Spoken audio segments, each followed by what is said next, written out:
Welcome to AKS IAS. నా పేరు చైతన్యదేవ్. అభ్యర్థులు తీసుకోవాల్సినటువంటి ప్రాథమిక జాగ్రత్తల్లో కొన్ని అంశాలు ఇప్పటికే తెలియజేయడం జరిగింది. ఇప్పుడు మరొక అంశం, చాలామంది అభ్యర్థులు కోచింగ్ పూర్తయి అక్కడ ఇంట్లలోనే ఉండిపోవడం, ఈ నేపథ్యంలో ముఖాముఖి పంచుకునే అవకాశం లేకపోవడం వల్ల కొన్ని ఈ వేదిక ద్వారా తెలియజేయడం జరుగుతుంది. అది గమనించాలి. ఇక్కడ విషయం ఏంటంటే, మనం ఒక ఎగ్జామ్ కోసం అని చెప్పేసి ఎంతో సుదీర్ఘంగా ప్రిపేర్ అవ్వడం, ప్రాపర్ టెక్స్ట్ బుక్లు లేకపోతే ప్రాపర్ మెటీరియల్ తీసుకోవడం, ఇలాంటివన్నీ అయిపోయిన తర్వాత ఎగ్జామినేషన్ సెంటర్లోకి వెళ్ళి హాల్ టికెట్ తీసుకోవడం, అక్కడ నుంచి ఎగ్జామినేషన్ సెంటర్లోకి వెళ్ళిన తర్వాత మీకు సంబంధించినటువంటి క్వశ్చన్ పేపరు, మీ బుక్లెట్ ఇవి మీకు ఇవ్వబడతాయి. ఇక అక్కడ నుంచి ఓఎంఆర్ ఫిల్ చేసేప్పుడు కొన్ని జాగ్రత్తలు తీసుకోవాల్సి ఉంటుంది. అయితే ఇక్కడ మనం గమనించాల్సింది ఏమంటే, దాదాపుగా ఎగ్జామినేషన్స్ చాలా రాసి ఉన్నటువంటి ఎక్స్పీరియన్స్ కొంతమందికి ఉంటుంది, కొంతమందికి ఏమో అప్పుడే ఫ్రెష్గా ఎగ్జామ్ రాస్తూ ఉంటారు, కొత్తగా ఫస్ట్ టైం రాస్తూ ఉంటారు. కొంతమంది ఇన్స్టిట్యూషన్లలో ఎక్కడన్నా ప్రాక్టీస్లు, మాక్ టెస్టులు రాసి ఉండొచ్చు, లేకపోతే ఇంకేమైనా చేసి ఉండొచ్చు. కానీ ఇక్కడ గమనించాల్సిన విషయం ఏంటంటే, ఓఎంఆర్ ఫిల్ చేసేటప్పుడు ఫస్ట్ ప్రైమరీగా ఇన్స్ట్రక్షన్స్ అన్నీ చదవండి. ఓఎంఆర్ షీట్లో హడావిడిగా మనం క్వశ్చన్ పేపర్ ఇచ్చేసాడు కాబట్టి ఎంబడే క్వశ్చన్ పేపర్లని మనం ఒక్కొక్క క్వశ్చన్ చూస్తూ ఆన్సర్ని దిద్దేయాలనుకోకుండా ప్రశాంతంగా ఓఎంఆర్లో ఉన్న ఇన్స్ట్రక్షన్స్ చదవండి. చదివిన తర్వాత అప్పుడు ఓఎంఆర్ని ఫిల్ చేసేందుకు ప్రయత్నం చేయండి. ఈ ప్రయత్నంలో ఒక్కొక్కసారి మనకి ఏదైనా తెలియకపోతే ఖచ్చితంగా అక్కడ ఇన్విజిలేటర్లు ఎవరైతే ఉంటారో వాళ్ళకి ఆల్రెడీ ఇన్స్ట్రక్షన్స్ అన్నీ ఉంటాయి కాబట్టి వాళ్ళు మీకు తెలియజేస్తారు. ఒక మొత్తం క్లాస్ రూమ్లో ఒక 30 మందో 50 మందో 100 మందో ఉన్నప్పుడు అందరూ తెలిసే వాళ్ళు ఎవరు ఏమీ అడగట్లేదు అని మనం అనవక్కర్లేదు.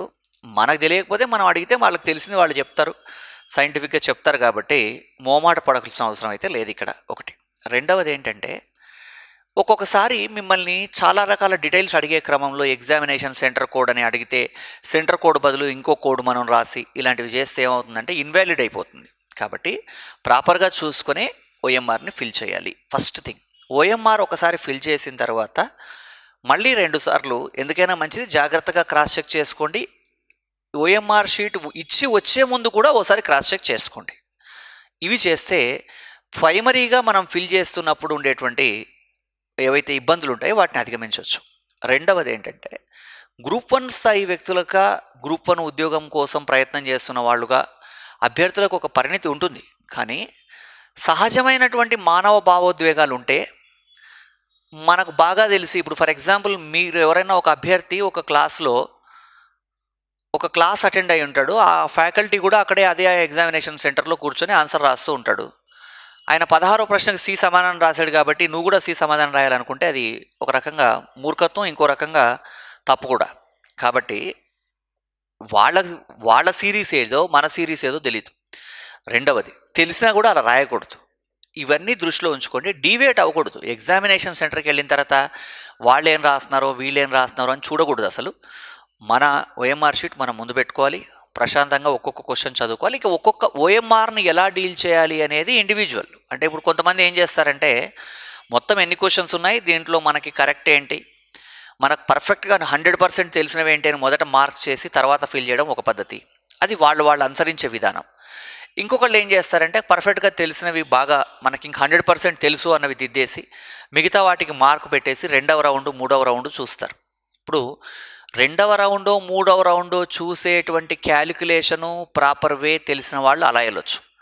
లేదు సార్, మనం అట్లా కాదు, మనం ఒక ఆన్సర్ మనకు తెలుసు, మనం ఆన్సర్ రాసేస్తున్నాం, తెలియంది మనం వదిలేసి తనకి ఒక పక్కకు ఒక గీత పెట్టేసి వదిలేస్తాం, తర్వాత 2వ రౌండ్లో చూసుకుంటాం, అది వాళ్ళ పద్ధతి.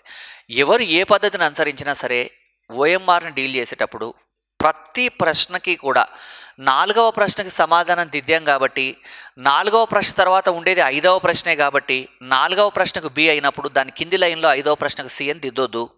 అలా దిద్దకుండా క్వశ్చన్ పేపర్లో ఉన్నటువంటి క్వశ్చను, మీ ఓఎంఆర్ షీట్లో ఉన్న క్వశ్చన్ నెంబరు రెండూ చూసుకున్న తర్వాత ఆ ఓఎంఆర్ షీట్లో ఖచ్చితంగా క్వశ్చన్ ముందు నుంచి చూసుకునే దిద్దండి.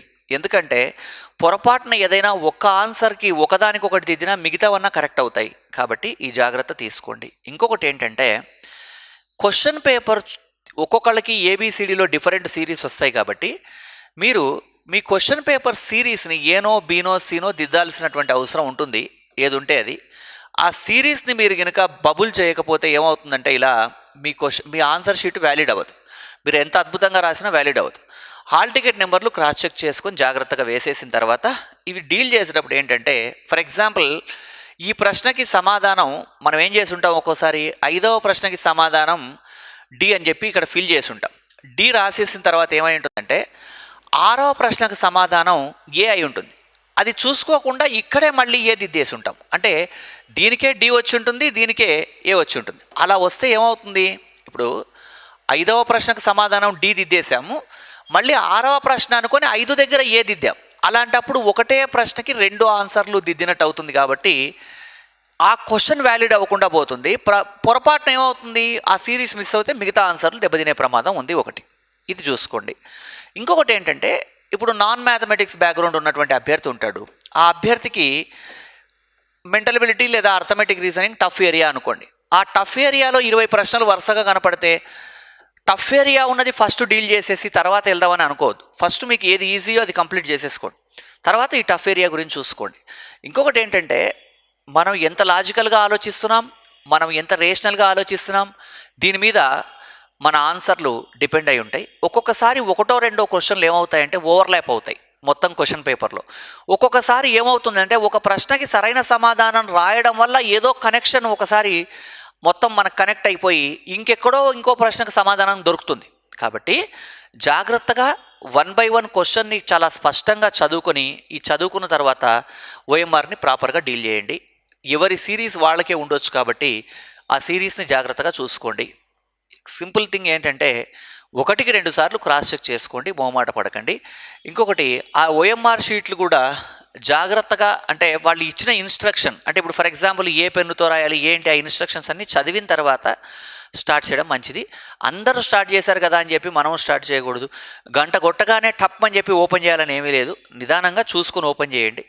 ఇంకొకటి ఏంటంటే, ఓఎంఆర్ ఫిల్ చేయడంతో పాటుగా క్వశ్చన్ పేపర్ ముందు ఇస్తాడు అభ్యర్థికి. ఎప్పుడైనా సరే ఒక ఎగ్జామ్ జరుగుతున్నప్పుడు క్వశ్చన్ పేపరు మనకి ఓఎంఆర్ ఇచ్చిన తర్వాత, ఓఎంఆర్ షీట్ ఇచ్చేస్తారు. ఓఎంఆర్ షీట్ ఇచ్చిన తర్వాత ఏం చేస్తారు, ఓఎంఆర్ షీట్ ముందే ఇస్తారు. అవన్నీ ఫిల్ చేసిన తర్వాత మళ్ళీ క్వశ్చన్ పేపర్ ఇస్తారు. కాబట్టి క్వశ్చన్ పేపర్లో చాలామంది చేసే పొరపాటు ఏంటంటే, ఓఎంఆర్ ఆల్రెడీ తీసేసుకున్న తర్వాత ఫిల్ చేసేసాం, ఇప్పుడు క్వశ్చన్ పేపర్ వచ్చింది ఎంబడే ఓపెన్ చేసేద్దాం రాసేద్దాం. అలా కాదు, కొంచెం టైం తీసుకొని క్వశ్చన్ పేపర్లో ఉన్న ఇన్స్ట్రక్షన్స్ కూడా చదవండి. ఆ 1-2-3 నిమిషాల్లో పోయేదేమీ లేదు. అవసరమైనప్పుడు ప్రతి ఇన్స్ట్రక్షన్ చదివిన తర్వాత ఆ ఇన్స్ట్రక్షన్స్ని చూసుకొని మీరు ఆన్సర్ రాయడం ఉపయుక్తంగా ఉంటుంది. ఇది గమనించండి.